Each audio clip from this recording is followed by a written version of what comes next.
In the pre-dawn murk of yesterday, the English Channel, that slender history-soaked artery between England and France, once again became the stage for a maritime ballet of caution, power and resolve, and cutting through the choppy waters was HMS St Albans, a Type 23 frigate, dispatched from Plymouth, her quarry, the Admiral Golovolko, a formidable Gorshkov-class frigate, fresh from operations in the Mediterranean and bristling with weaponry that includes the rumoured but unconfirmed Zircon hypersonic missiles that could travel at Mach 9 faster than any bullet ever fired by man.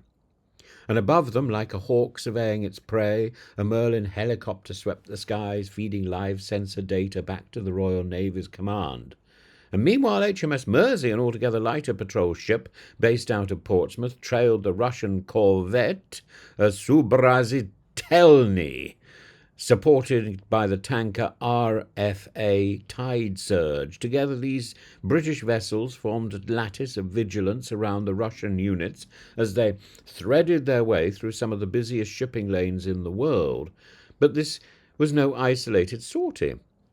It was just one chapter in a pattern of heightened naval brinkmanship, as a recurring silent duel of radars, solars and patrols, a chess game where the board shifts with the tide and the pieces are bristling with real and deadly force. The Admiral Golovoko is no ordinary ship, displacing over 4,500 tons. She fields a vertical launch system of cruise missiles, a suite of air defence technologies, electronic warfare sensors, and even a helicopter for anti-submarine operations. She is a floating fortress. Yet HMS St Albans, though ageing and less heavily armed, is no pushover. Extensively upgraded since her commissioning in the 1990s, her Type 2087 sonar is one of NATO's crown jewels for submarine detection. Her Merlin helicopter, too, greatly extends her operational reach, capable of hunting submarines or tracking surface ships from a distance. Thus, in this encounter, firepower was secondary. What mattered was presence, precision, and the gathering of information, surveillance without escalation. The operation, however, illuminates a bigger concern, a deeper concern, the visible strain on Britain's fleet. At the time of this encounter, St Albans was the only immediately available Type 23 frigate for domestic protection duties. The rest of the fleet was either deployed abroad, under refit, or preparing for major NATO exercises. The Royal Navy, once the mistress of the seas, is now managing growing strategic demands with scant resources. The Russian presence, meanwhile, is a statement, a reminder that while the Kremlin's ambitions may be battered elsewhere, its navy still roams with impunity through vital western sea lanes. The Channel, at its narrowest, barely 21 miles wide, is not merely a thoroughfare, it's a litmus test of NATO's vigilance. And in the Cold War, such encounters were rife. Soviet vessels would probe, prod and parade near British waters, testing reaction times, collecting electronic signatures. Today's theatre may seem more polite, no ramming incidents, no deliberate provocations, but the strategic implications are as serious as they were then. Indeed, the strategic reality is evolving.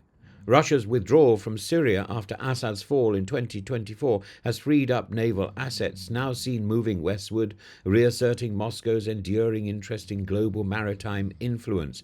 That a corvette like Subrazitelny was operating under the wing of the auxiliary tanker Kola only reinforces the conclusion these are not isolated movements but carefully calibrated missions, combining logistics, surveillance and subtle messaging.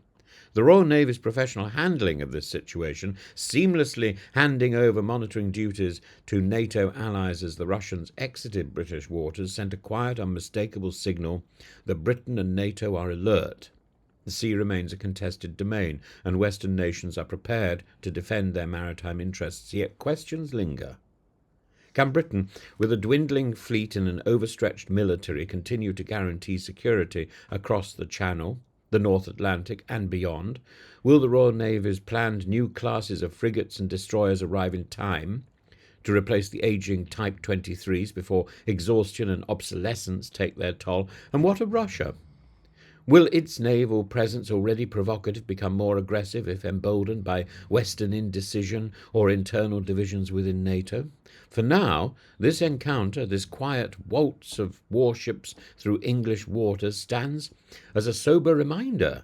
The maritime chess game is alive and well, and in this game, vigilance, professionalism, and resolve are as crucial as firepower. The channel hums with ships. The stakes hum louder.